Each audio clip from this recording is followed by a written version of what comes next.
What's happening at the St. Louis Science Center and the Missouri Botanical Garden? We'll examine that coming up next on City Corner.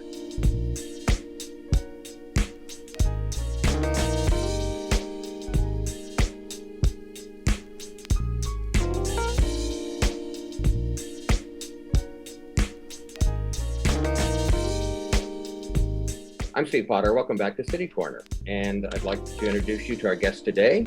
He's Doug Stanze. And Doug is Director of Visitor Services at the St. Louis Science Center. Doug, welcome to the show. Nice to meet you. Nice to meet you as well, Steve. Thanks for having me. Hey, I have to think about your job title because I know you've only been on the job, I think, about a couple of years, but you're Director of Visitor Services because visitors are a big part of the Science Centers. And since March, I guess you haven't had as many visitors as you typically would.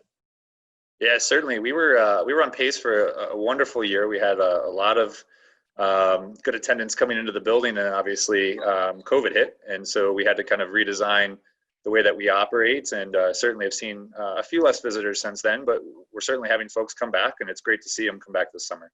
Yeah, I don't remember the numbers, but I know from past shows I've done with you guys that the St. Louis Science Center is it's almost like a one of a kind in the country. One of a handful, and the numbers of visitors and tourists you got before 2020 was really incredible.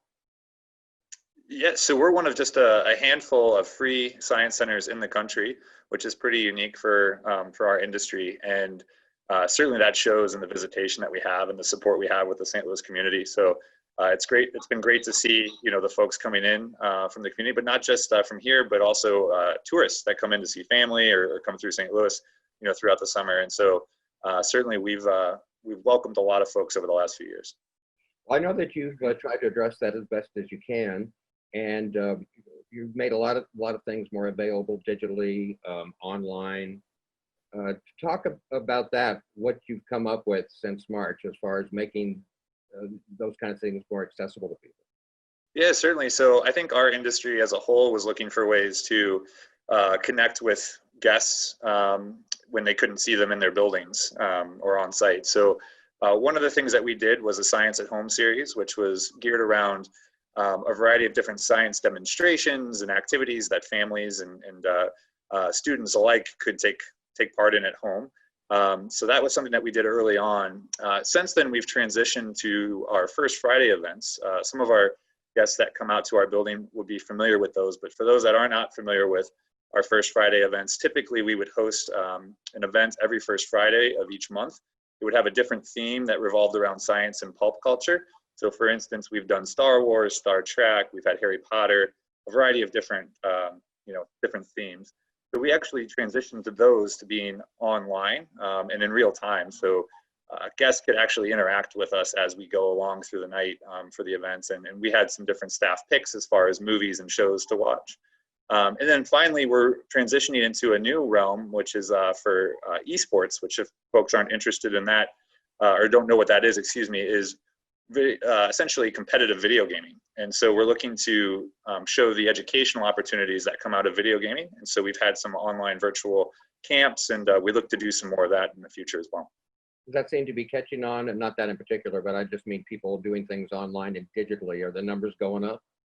Certainly, yeah. So as I mentioned, our industry as a whole, science centers, museums, zoos across the country are just looking for ways to engage during this time as they slowly start to reopen. And so I think early on there was a lot of interest to get our content out to guests. And now that we've kind of transitioned back into having on-site guests, there's still a need for some sort of connection with those who either don't feel comfortable or just aren't quite ready to come back out yet. And so we've certainly seen increased interest in those as we move forward. There's one exhibition you've had for a while, and it's in its final day. So I'd like you to talk a little bit about that. I think September 27th is when it winds up, and that's the Da Vinci Exhibition. Exactly, yeah. So Da Vinci's been a wonderful exhibition for us. We actually had that pre-shutdown, and again, it was one of those exhibitions that was doing really great for us. We saw a lot of excitement and enthusiasm from the community. Folks were coming out to see it, and were really giving us positive feedback on that. After the closure and when we reopened, we actually were able to extend the stay of Da Vinci and have since been able to keep it through, as you mentioned, Sunday, September 27th. So that's coming up here pretty quick, couple weeks. So there's still time for people to come see that. But we've got over 60 life-size recreations of Da Vinci's inventions. We've got over 20 replicas of his works of art. And throughout the exhibition, we actually have staff that'll talk to you about his engineering, flight, hydraulics, all of the things that he did and back in the day. And it's just incredible to see, you know, just his innovation and his creations. And so we're really excited to continue to show that for about another month here. Doug, for people that do intend to come out in person, what do you want them to know about how the rules have changed and what they need to think about before they come out? Yeah, certainly. So obviously we want to invite folks to come out, but we want to make sure that it's safe for them to do so. So we've done quite a bit throughout the reopening process. There was a team of us that sat down and for about 2 months put together a plan that we thought was going to be the best course of action, and made sure it was approved by the city and worked closely with city health officials to ensure that we were doing things safely. And so one of the biggest things that we've done is we've limited our occupancy in the building. So certainly if you've come to the Science Center on some of our busier days during spring break or during the summer, you know, it can certainly feel, you know, crowded at times. I can tell you that that is not going to happen right now. We're certainly making sure that we've spread out our attendance so that we can properly physically distance. And another way that we're doing that is asking for reservations in advance. So we ask folks to go online, call us on the phone, or you can come up for a limited number of on-site reservations. But if you could just go onto our website, slsc.org, and just make sure that you kind of plan your visit, find the right time for you to come out, and that'll help us spread out our attendance throughout the day. When you get on site, we're asking that you have a mask with you throughout your entire visit, that you keep it over your nose and your mouth for the whole visit. We've implemented designated food and beverage areas, so that way we don't have folks walking around with food and beverage with their masks down. And you know, certainly we understand that there's going to be situations where folks can't wear a mask due to medical reasons. So in those situations, we've asked that you wear a shield, a face shield. You can certainly bring your own. We also have masks and face shields available for purchase on site if you don't have one. And we want to make sure that we accommodate everybody. And that face mask and face shield requirement, that goes just in line with the city. So ages 9 and up are required to have those before they come on site.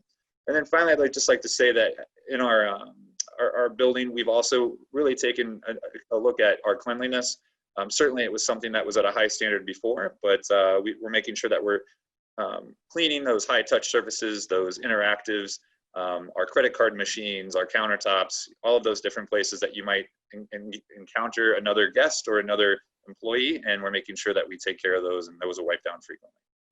Doug, I don't want to give away my age or anything, but I'm old enough to, I always call it still the planetarium, because when I was a kid, it was really just the planetarium. So it's really amazing how you've expanded over the years and become the St. Louis Science Center. There's so much there, but let's talk about that planetarium, because wasn't it, I guess within about a year and a half ago or so, maybe my time frame's mixed up, you did some major renovations. Yeah, so we've continued to upgrade the planetarium. The major renovations that we did about a year ago were actually in our Omnimax Theater, taking that to be completely digital. So I'll speak to that quickly, but the Omnimax Theater is the only one in St. Louis that you're going to find IMAX laser technology. And if you look at it, it's a 5-story Omnimax dome, has a 80-foot diameter. It really puts you into the show that you're seeing. So not only do we offer all of our documentaries, our educational documentaries in there, but we're also able now to offer feature films that we never could have offered before. So for instance, currently we're showing Tenet, a feature film by Christopher Nolan, which is, if folks aren't familiar, he's done some of the Batman films, Inception, and it's just an incredible experience to see that in laser IMAX. We're one of only 4 laser IMAX domes in the world, which is pretty incredible to think about when you really put that in perspective. So we're very pleased and excited to be able to offer that technology to the St. Louis community. And so if you're going to see a feature film or one of our educational films, we really encourage you to come do that in the Omnimax Theater. But yeah, it's a great experience, and we're really thrilled with the renovations that we have there. We've just got a couple of minutes left. There are a few things I really want to touch on before I run out of time. And in the Mcdonald Planetarium, you've got something that, well, not just for kids, but sort of aimed at kids. Yeah, certainly. So as we were mentioning before, the planetarium has been an icon in St. Louis for a very long time. It's one of those spaces that you'll drive down the highway or through Forest Park, and you're certainly going to see it at night with the colorful lights that we've put on it. And it's just it's definitely a landmark for St. Louis. So the kids have kind of different ways that we can engage them. So first off, I'll talk about the shows that we have there. So we introduced a new show this past summer, or earlier this summer, called Gateway to the Solar System. It really is geared, like you said, to families, and certainly allows children and parents alike to really identify what is a solar system, make observations in the sky through our artificial stars that we throw up on the dome there, and give them an opportunity to really see what the night sky would look like if you didn't have light pollution, and you were away from the city lights and out kind of in the country. So it's a great opportunity for kids to see that. And then once the show is over, we have a couple different spaces where families and children alike can go and really look at some different space exhibits, see what it's like to be on the space station, and really engage in what space travel has been like and will be like in the future. And about 30 seconds or so, I know you've got something kind of geared for Halloween. Yeah, so in the past, we've done an event called Spooktacular. Certainly, again, with the current situation with COVID and just the restrictions as far as physical distancing and the number of folks that we can have in the building, we are not planning to do Spooktacular in the way that we have in the past. But we are going to still do some spooky science, as we call it. So starting in October, we'll have some programming on our energy stage, which is totally free, where kids can come down and take a look at some different chemistry that goes on that might be a little bit spooky or feel kind of magic-like. Additionally, we're going to have a small area that we're designing as a spooky walkthrough, which contains some of the elements that we've had in our past events. So we're definitely still trying to engage folks during the Halloween timeframe, and certainly want to take advantage of that holiday that's coming up. And Doug, it's kind of funny. My next segment has to do with the Missouri Botanical Garden. I was looking at those framed images behind you, and it looks like you work for the Botanical Garden. No, I do not. I have to give that shout out to my wife there. She's the decorator of the house, so she does a good job with that. But thank you. It looks beautiful. Well, Doug Stanze, nice to meet you, and I hope to see you at least from a distance at the St. Louis Science Center. Thanks for sharing your time with us today. Yeah, certainly. Thanks again for having us, and I'd love to see you out there. Let me know. You bet. And we will take a closer look at what's happening at the Missouri Botanical Garden right after this on City.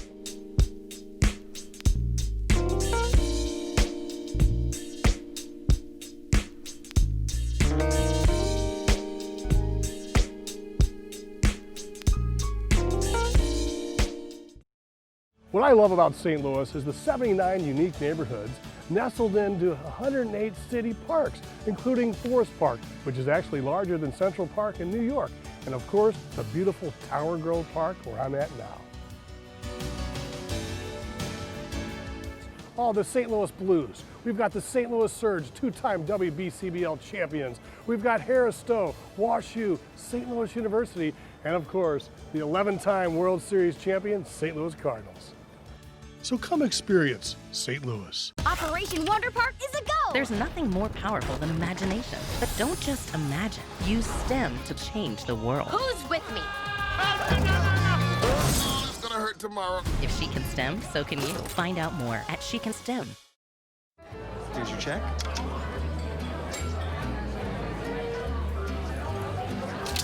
Oh, you got it. You know, since I got rid of my car, I really enjoy walking. Okay. God, no. Getting pulled over for buzz driving could cost you around $10,000 in fines, legal fees, and increased insurance rates.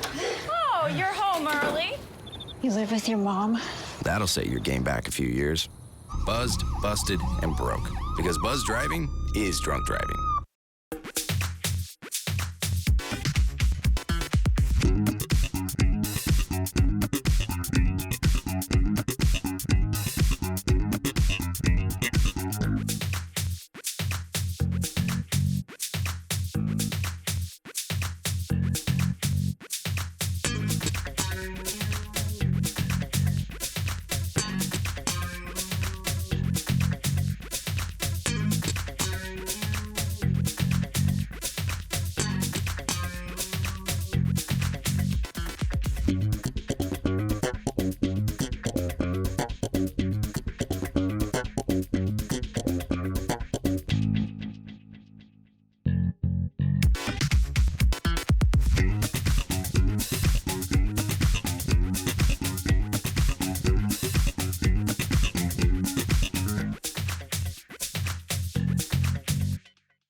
It takes less than 1 minute to find out if you may have prediabetes, and you can do it here.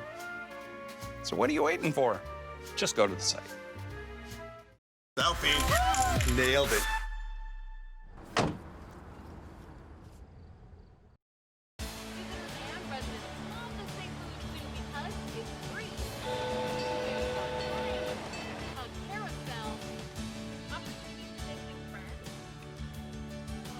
And plenty of fun learning experiences with the animals 363 days a year.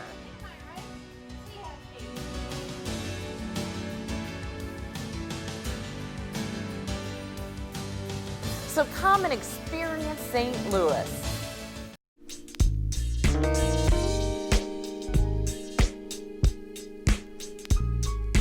I'm Steve Potter, and welcome back to City Corner.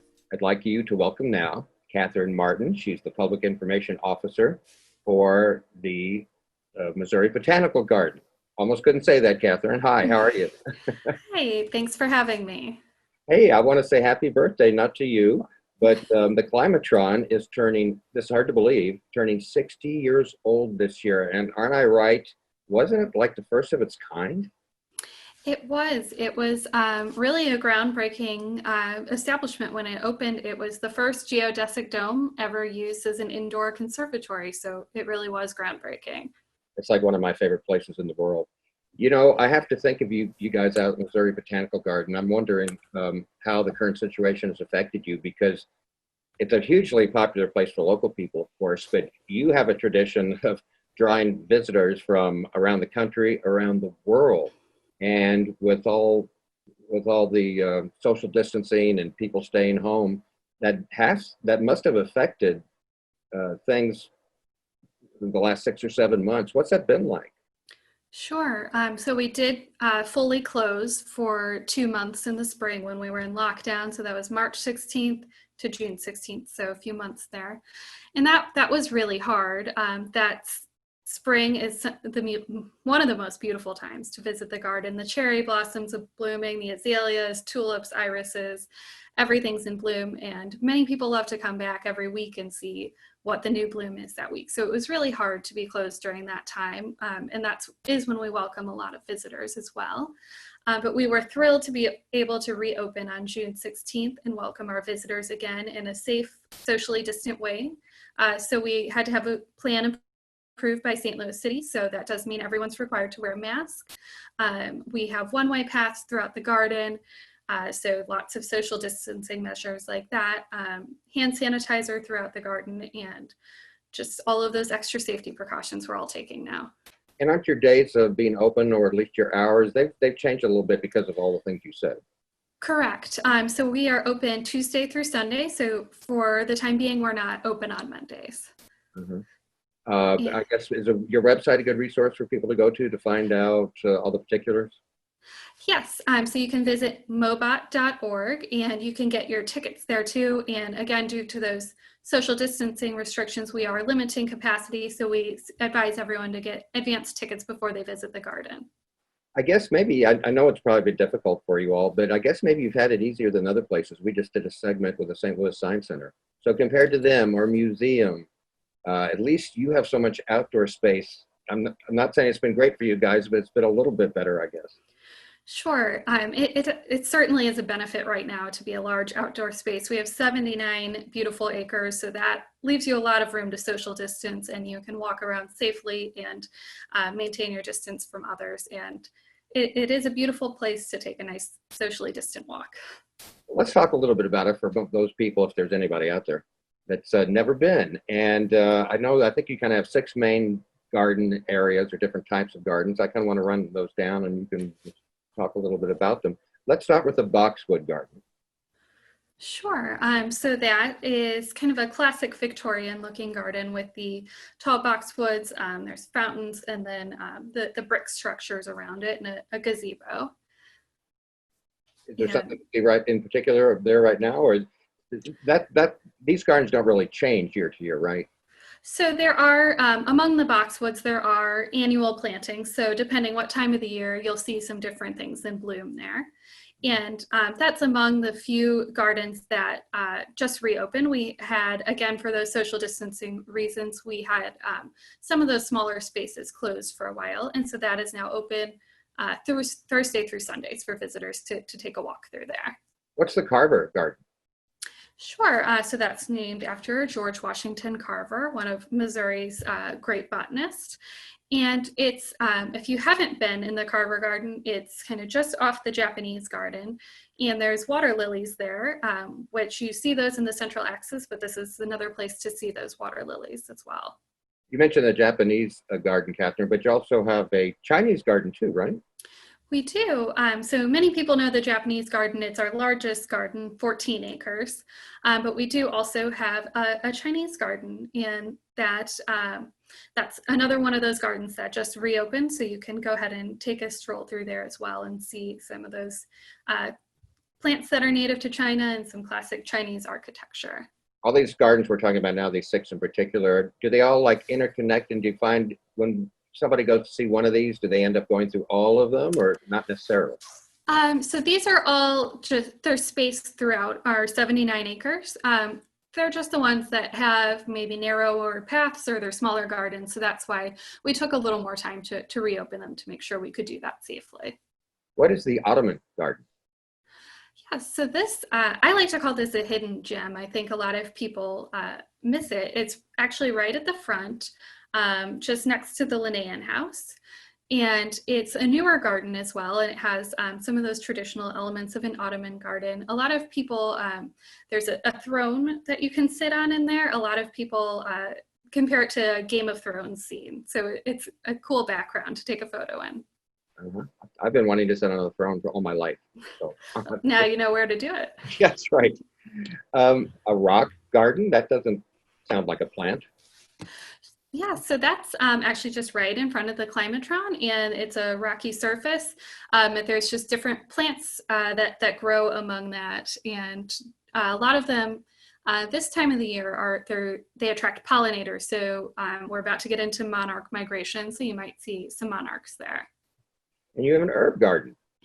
We do, and that's back in our Victorian district, and that's maintained by the St. Louis Herb Society. And it's a great place to see. Maybe you're interested in growing an herb garden at home, so you can see some of those possibilities. Mm-hmm. One of my favorite things, I just find totally fascinating, are the water lilies. Yes, those are one of our signature plants. We have many on display, including the Victoria water lilies, which are the largest water lilies in the world, all the way down to, we also have the smallest water lilies in the world. So you can see the whole spectrum at the garden. I think you've only been there a couple of years, but do you remember the Choluli glass exhibit? Maybe that was longer ago than I think. Yes, I was not there during that, but yes, we still have some of those items as well. In that the pool where those Victoria water lilies are, we still have those Chihuly glass onions. In our rose garden, we have the sunrise and sunset pieces on either side, so you can still see some of that throughout the garden. Yeah, I'm glad. That was an amazing exhibition. I'm so glad. So some of it's permanent then. Yes, there's some in the Climatron as well, so you can kind of just spot it throughout the garden, and we're very lucky to be able to have that on site. Well, Catherine, you're doing something new coming up. I think it's towards the end of October, and you're having a tree week? We are. So we've done this for a couple of years now, and it's just a way to really honor our tree collection. A lot of people think about flowers and other pretty plants, but we have a very extensive tree collection at the garden with a lot of different varieties, and they have very beautiful fall color, especially in our Japanese garden, in our English woodland garden where some of those oaks and maples are. And so this is really a time to celebrate that beauty and come out and enjoy that fall foliage at the garden, and also to celebrate the people who take care of those trees. What would you like people to know about the garden itself, the history of the garden? It has a fascinating history of how it began and why it is where it is. Sure. So the garden opened in 1859, so it does have a long history, and it was, of course, founded by Henry Shaw, and his house is still on grounds there, and it was his country home, and that was how that site was selected. And so the garden and Tower Grove Park, that was all his property. And he donated Tower Grove Park to the city, and then, of course, kept the garden as a private garden. You know, whenever I'm at the Missouri Botanical Garden, I always just kind of, I find it fascinating to sit there and think that at one time he lived out in the country. It's kind of hard to believe. Yes, it really is. You know, it's just takes a few minutes to get downtown from the garden now, but in 1859, it took a lot longer, and that was the country back then. That's right. It's probably an hour ride, 2 hours, who knows? Yeah. You have a couple of other sites the Missouri Botanical Garden does. There is the Butterfly House and the Shaw Nature Reserve. Talk a little bit about the Butterfly House first. Sure. So the Butterfly House is out in Chesterfield, and they, all three of our sites are open once again. And so you can go out there, and it's just a wonderful place, especially if you have kids, you're looking for something to do. You can see the butterflies, walk through the conservatory, and they do have a little garden outside as well. I know you can't answer this question, but how many butterflies are out there? I cannot. I do know there's more than 1,000. So there's 1,500 or so at any given time, and they're constantly releasing new butterflies. We receive them via mail, so they'll get a shipment in the mail, and they're still in the little cocoons at that time, and then we go through the whole process, and once they hatch, they're released into the butterfly house. Wow, where do they come from? From all over?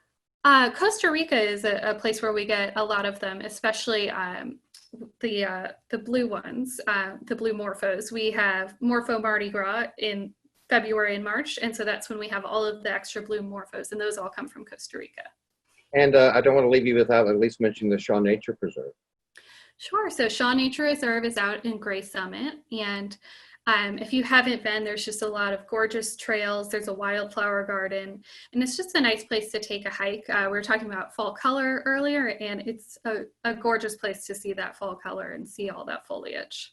You know, Katherine, I know over the years, because I've known so many people, volunteerism is an important part of the Missouri Botanical Garden, and you have many volunteers every year. But I'm thinking this year being different, I'm guessing you haven't used volunteers like you have in the past. Sure. We have not been able to, just given everything going on, all of the restrictions.